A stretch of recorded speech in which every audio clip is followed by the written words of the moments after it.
جی اس میں فرمایا قرآن پاک ہم نازل فرما رہے ہیں آپ کے اوپر، اس لیے اس کو یاد کرنا آپ کی ذمہ داری نہیں ہے، یہ ہماری ذمہ داری ہے۔ اس کے بعد جب آپ اس کا تلفظ کریں گے، کیا کریں گے؟ اس کو پڑھیں گے، یہ ہماری ذمہ داری ہے۔ کیا مطلب تو ہے کہ کتنے انوارات کو پیچھے رکھنا ہے اور کس قدر پھر آگے تلفظ کرنا ہے، یہ ذمہ داری اللہ نے لے لی۔ فرمایا کہ تب جا کے آپ کی امت اس قرآن پاک کو سن سکے گی۔ اب اندازہ لگائیے، ہے نا، یہ کافر لوگ کہتے تھے کہ ہمارے پر وحی کیوں نہیں نازل ہوتی؟ ارے بیوقوف ہو، ابو جہل اور ابو لہب کہتا تھا نا کہ ہم تو اتنے بڑے آدمی ہیں، کہتے ہیں کہ یہاں تو آپ کی بات ہی نہیں، یہاں تو کائنات جل جائے گی، پہاڑ ریزے ریزے ہو جائیں گے۔ اس لیے وہ سارے انوارات آپ سوسم برداشت کرتے تھے، پسینہ آتا تھا، سردیوں میں بھی حالت متغیر ہو جاتی تھی۔ پھر جب آپ پھر نارمل پوزیشن میں جب آتے تھے تب جا کے کاتب کو بلاتے تھے، کاتب کو، کاتب صاحب آ جاؤ اور یہ وہی لکھ لو۔ تو اب سمجھ میں آتا ہے فَإِنَّمَا يَسَّرْنَاهُ بِلِسَانِكَ کہ ہم نے اس قرآن پاک کو آسان کر دیا آپ کے زبان مبارک کے واسطے سے، ورنہ ڈائریکٹ اس کو مخلوق برداشت نہیں کرے گی۔ اور قرآن پاک نے خود فرمایا سنوریہم آیاتنا فی الآفاق، ہم اس قرآن پاک کے عجائبات لوگوں کے سامنے دکھائیں گے آفاق میں اور خود انسان کی ذاتوں میں، یہاں تک وہ مجبور ہو جائیں گے ماننے کے لیے اللہ کا کلام ہے، اللہ کا۔ تو اس آیت کے بارے میں بہت مرتبہ میرے ذہن میں آتا تھا کہ یہ قرآن پاک جو یاد ہے اس کو پڑھنا کیا مشکل ہے۔ اللہ تعالیٰ فرماتے ہیں یہ ہماری ذمہ داری ہے۔ اس مثال کو سمجھ کر آ گیا، سن کر کہ واقعی اللہ نے ذمہ داری لے لی، ایک تو آپ کے سینہ مبارک کو محفوظ کرنا، دوسرا اس کو آگے پہنچانا۔ یہ اللہ نے فرمایا دونوں کام ہمارے ہیں۔ تو وقرآن ہے، لہذا جب ہمارا فرشتہ قرآن پاک سنائے گا آپ سن لیجئے، کیا پڑھنے کی کوشش۔ سوال اس کے بعد کیا کریں گے؟ اس کے بعد جو یہ کلام ہے نا، اس کی وضاحت کون کرے گا؟ کیا میں اس کی مثال بتاتا ہوں۔ ڈاکٹر اقبال صاحب کا کلام ہے، حضرت شیخ العالم رحمۃ اللہ کلام ہے نا، آپ دیکھیے حضرت شیخ العالم رحمۃ اللہ کلام کشمیری میں ہے اور اس کی مختلف اردو شروحات آئی ہیں نا، لیکن ایک کی شرح دوسرے سے ملتی نہیں۔ کیا ایک کی شرح دوسرے سے ملتی نہیں ہے؟ مفہوم تو مل جاتا ہے، کبھی کبھی مفہوم میں نہیں ملتا۔ اس شخص نے اپنے اعتبار سے اس کو شرح کی، اس شخص نے اپنے اعتبار سے اس کی شرح، تو کلام ایک ہی ہے، کلام۔ ایسے ڈاکٹر اقبال صاحب اور دوسرے شاعروں کا حال یہی ہے، یا تو شاعر خود اپنے کلام کی شرح لکھے، یا تو شاعر خود اپنے کلام کی، ایسے بھی شاعر آئے ہیں۔ اور اگر نہیں تو دوسرے لوگوں کو تو شرح کرنی ہے، اس شرح میں کبھی اختلاف بھی ہوتا ہے کہ شاعر کا مطلب یہ تھا، وہ کہتا ہے نہیں شاعر کا مطلب یہ ہے، شاعر کا مطلب یہ ہے۔ تو اب جب قرآن پاک ہے، کیا اگر یہ لوگوں کے سامنے رکھ دیں گے، کہتے ہیں کہ تم اس کی شرح خود کر لو، تو لوگ تو اپنے اپنے اعتبار سے کریں گے نا۔ تو جب شیخ العالم رحمۃ اللہ کی شرح میں لوگوں میں اختلاف ہو گیا اور مرزا غالب اور ڈاکٹر اقبال مرحوم کی شرح میں لوگوں کے اندر اختلاف ہو گیا، تو قرآن پاک کا اختلاف ہوگا نا، یہ اللہ کا کلام ہے۔ تو یا تو شاعر سے پوچھیں گے۔ کتابوں میں ایک شعر لکھا ہے عجیب، مغز کو باغ میں جانے نہ دینا، کیا کہ ناحق خون پروانے کا ہوگا۔ یہ فساد و بلاغت کی کتابیں ہیں نا، اس میں اس شعر کو اکثر لکھا جاتا ہے۔ اس کا لفظی ترجمہ ہے مغز کہتے ہیں شہد کی مکھی کو، کیا تو شاعر نے شعر کہا ہے شہد کی مکھی کو باغ میں جانے مت دینا، جانے اس کو پابندی لگا، یہاں آنے نہیں دیں گے۔ تو مغز کو باغ میں جانے نہ دینا، کیوں؟ ناحق خون پروانے کا ہوگا۔ کیا جو پروانہ ہے نا، اس کو تو خون ہوگا بیچارے کا۔ تو لوگوں نے کہا یہ شعر فضول ہے، یہ شعر کیا مطلب ہے مغز کو باغ میں جانے دے؟ بعض لوگوں نے کہا یہ بڑے شاعر کا شعر ہے، یہ کوئی چھوٹا نہیں ہے۔ تو لوگوں نے کچھ لوگوں نے کہا اس کا مطلب یہ سمجھ میں نہیں آتا ہے، کچھ لوگوں نے کہا یہ فضول شعر ہے، کچھ لوگوں نے کہا نہیں شعر کا مطلب ضرور ہوگا، اس میں تاکید ہے، تا عین قاف یا دل، تاکید کے معنی گانڈ، کیا عقد، اس کو کھولنا پڑے گا۔ تو شاعری میں تاکید بھی ہوتا ہے کہ جلدی سے آدمی وہاں تک پہنچ نہیں پاتا ہے جو شاعر کا اصل مقصود ہوتا ہے۔ انہوں نے کہا شاعر سے پوچھیں، کیا کیوں جھگڑا کرے، ادھر سے شاعر بہت بڑا بھی ہے، تو بڑا شاعر فضول کلام کرے گا بھی نہیں پھر شعر و شاعری میں، کیونکہ اس کو تو داغ لگے گا کہ تمہاری شاعری میں تو یہ کمزوریاں ہیں، تو معیار گر جائے گا، تو کون شاعر یہ چاہے کہ میرا معیار؟ تو شاعر سے کہا کہ حضرت اس کا مطلب بتا دیے. اس نے کہا اس کا مطلب صاف ہے، آپ لوگوں کے ذہن میں نہیں آیا؟ کہا کیا؟ کہا دیکھو لوگ شمع روشن کرتے ہیں، کیا کرتے ہیں؟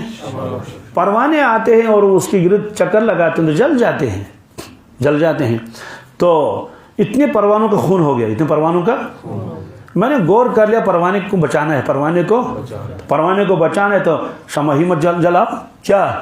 شمع ہی مت جلاؤ. اس نے کہا شمع پر پابندی لگائیں گے، کہ لوگ تو پھر بھی بنائیں گے، کس کی ضرورت ہے؟ انہوں نے کہا شمع آتا کہاں سے؟ کیا؟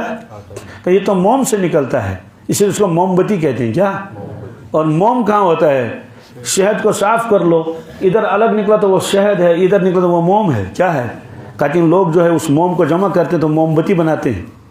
پرانے زمانے میں تو یہ سیدھا سادہ طریقہ ہوگا نا، آج تو نیا طریقہ ہے. بہرحال اس زمانے میں موم سے تو موم بتی اس کو کہتے تھے. کہتے کہ موم پر پابندی لگاؤ. کیا؟ کہ موم شارٹ ہو جائے گا تو موم بتیاں کوئی بنائے گا نہیں. کہا اس کے لیے کیا کرنا پڑے گا؟ کہتے ہیں یہ موم نکلتا ہے شہد سے، شہد پر پابندی لگاؤ. کہتے ہیں کیسے پابندی لگائیں گے؟ لوگوں کے گھروں میں شہد ہے، لوگوں کے گھروں میں شہد ہے، تو وہ شہد نکالتے ہیں، موم الگ نکالتے ہیں، بتیاں بناتے ہیں، روشن کرتے ہیں. اس نے کہا شہد آتا کہاں سے؟ کہتے شہد لاتی ہے شہد کی مکھی. کیا؟ وہ لاتی کہاں سے؟ وہ باغوں میں جاتی ہے. کہاں؟ وہ باغوں میں جاتی ہے اور وہاں رس چوستی ہے تو شہد بن جاتا ہے. اس نے کہا ٹھیک ہے، پھر اسی پر پابندی لگا دیں. کس پر؟ شہد کی مکھی پر پابندی لگا دیں کہ ہر باغ والا جب دیکھے کہ شہد کی مکھیاں آئیں تو ان کو بھگا دے وہاں سے. کیا؟ تو جب شہد کی مکھی باغ میں نہیں جائے گی تو شہد بھی نہیں بنے گا، جب شہد نہیں بنے گا تو موم نہیں بنے گا، جب موم نہیں بنے گا تو موم بتیاں نہیں بنے گی، جب موم بتی نہیں بنے گی تو موم بتی جلے گی ہی نہیں، جب موم بتی جلے گی نہیں تو پروانے جلیں گے نہیں. پروانے ظاہر بھی کیا دبال ہوتے ہیں. اب آپ اس کا شد مگس کو باغ میں جانے نہ دینا. کیا؟ کیوں؟ ناحق خون پروانے کا ہوگا، ناحق خون. تو انسانوں کے کلاموں میں جو بھی اتنی گہرائی ہے، اللہ کے کلام میں گہرائی نہیں ہو سکتی. کون شخص خود اٹھ گیا وہ کہے کہ میں قرآن پاک کی تشریح کروں گا؟ کیا خاک تشریح کرے گا آدمی جب تک وہ تشریح نہ کریں جو اللہ کے نبی صلی اللہ علیہ وسلم نے فرمائی ہے. اس لیے اللہ تعالیٰ نے فرمایا ثم ان علینا بیانہ. پھر اس کے بعد کیا؟ کس کے بعد؟ یعنی ایک تو آپ کو یاد کرانا ہمارا کام، زبان مبارک سے پڑھوانا ہمارے کام، پھر اس کے بعد ان علینا ہماری ذمہ داری ہے بیانہ، اس کو واضح کرنا. کیا؟ کہ اس آیت میں کیا لکھا ہے، اس آیت کا مفہوم کیا ہے، اس آیت کا مطلب کیا ہے، یہ ہماری ذمہ داری ہے.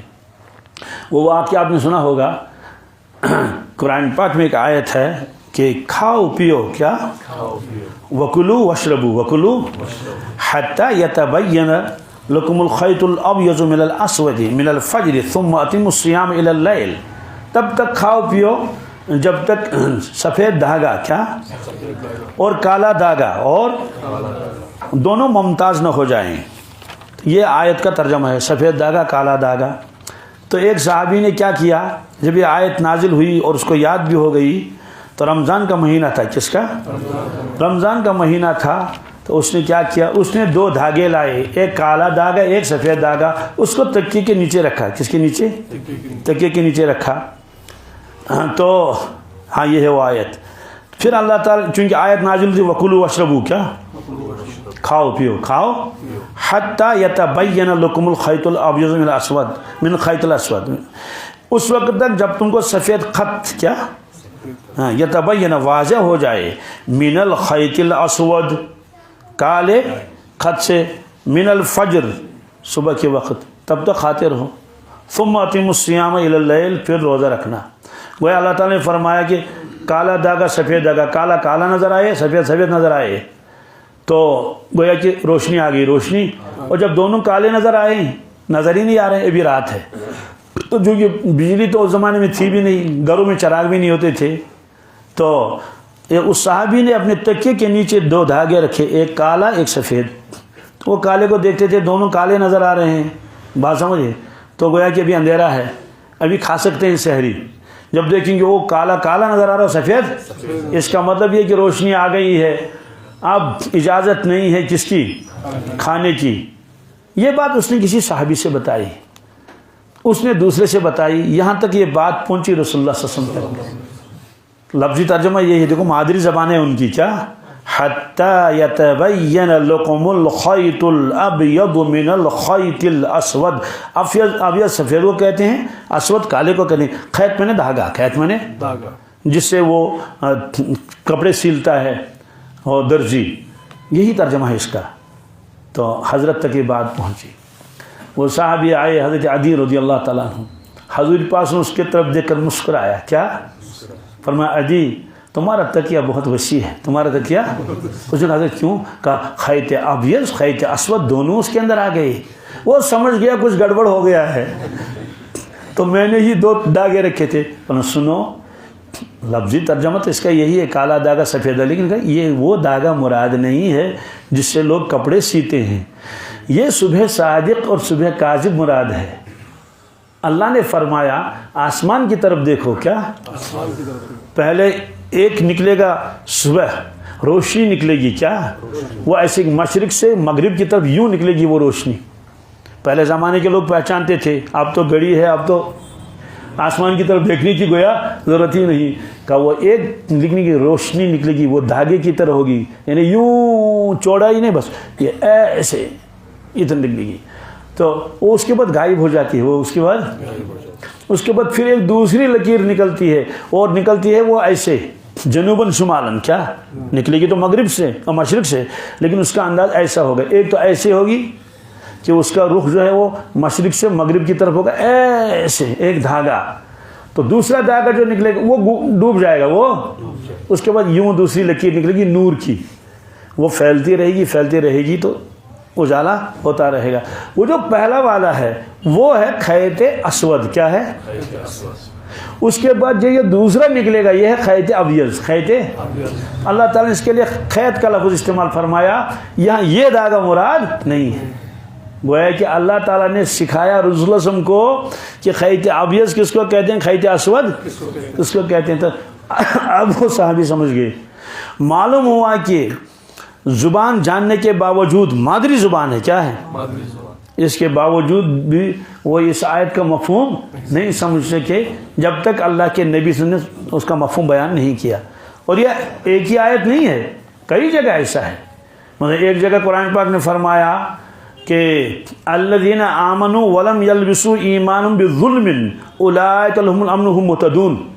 جن لوگوں نے ایمان قبول کر لیا اس کے بعد ایمان کے ساتھ ذرا بھی ظلم، ذرا نہیں بس ایمان کے ساتھ ظلم نہیں ملایا، وہ مامون رہیں گے، ورنہ خطرہ ہے. ورنہ معلوم ایمان کے ساتھ ظلم ہونا ہی نہیں چاہیے. الذین آمنوا ولم یلبسوا ایمانهم بظلم اولئک لهم الامن وهم مہتدون. ان کے لیے امن ہے، حفاظت ہے. صحابہ کرام گھبرا گئے. انہوں نے کہا اب کیا کریں گے؟ ظلم کے معنی زیادتی. وہ تو کبھی باپ اپنی بیٹے کو بھی ڈانٹتا ہے، دوسرا کہہ رہا تم نے زیادتی کی، ایک شپت مارنا تھا 2 مارے، کچھ نہ کچھ تو ہوتا ہی ہے. پھر تو ایک بھی نہیں بچے گا. پھر تو صحابہ کرام پریشان ہو گئے کہ اللہ کے نبی صلی اللہ علیہ وسلم کون بچے گا؟ کہ کیوں؟ کہ آیت نازل ہو گئی الذین آمنوا ولم یلبسوا ایمانهم بظلم اولئک لهم الامن وهم مہتدون. بس مر گئے، اب کوئی بچے گا نہیں. آپ نے فرمایا وجہ کیا ہے؟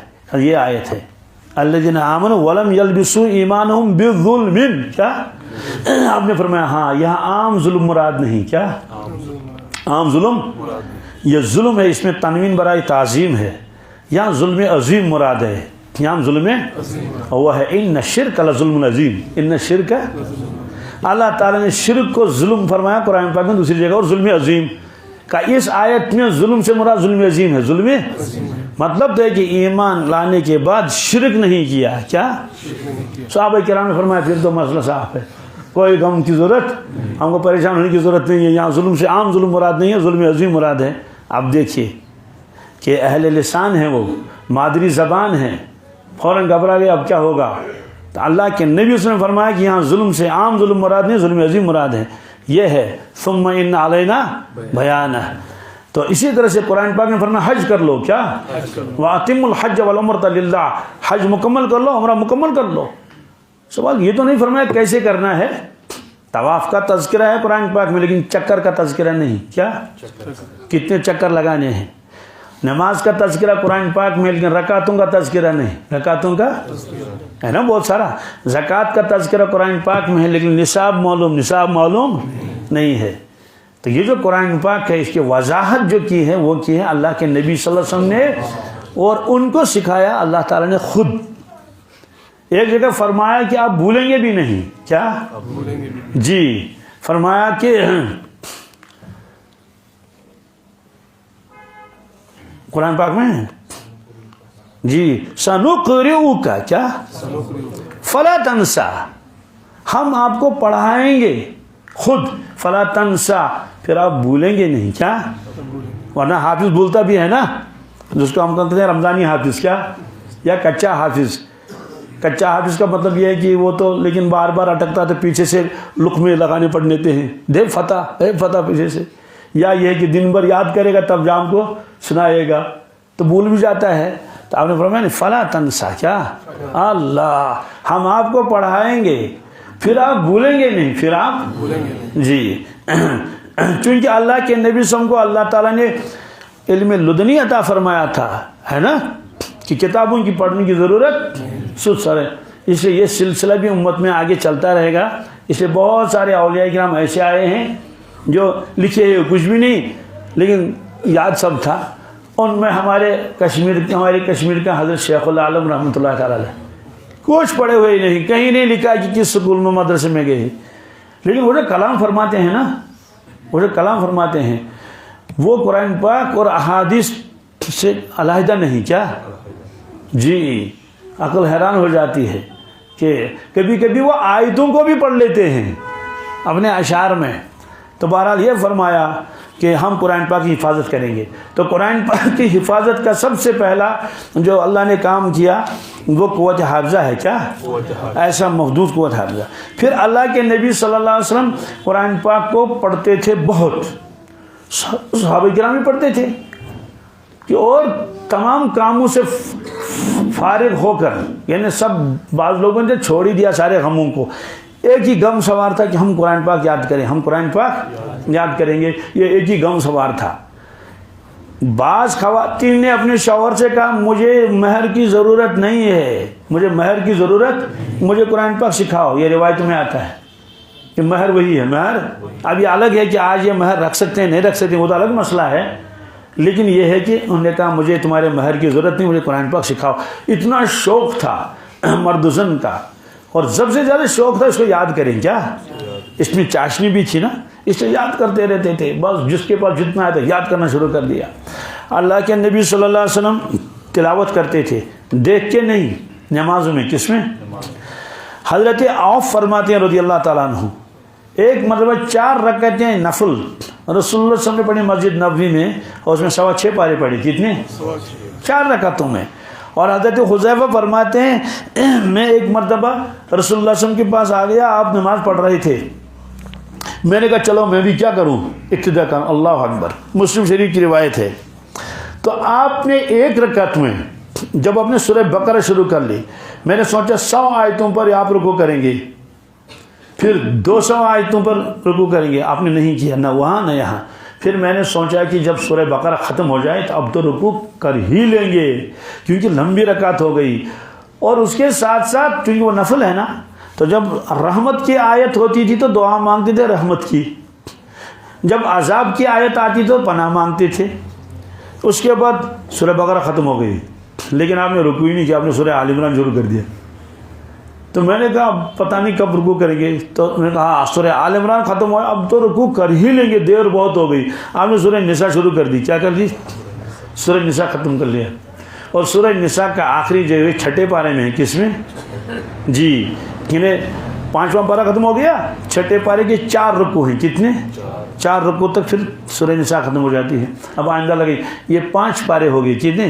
اور 4 رکوع. تو 5 پارے اور 4 رکوع آپ نے ایک رکعت میں پڑھ لیے. کس نے؟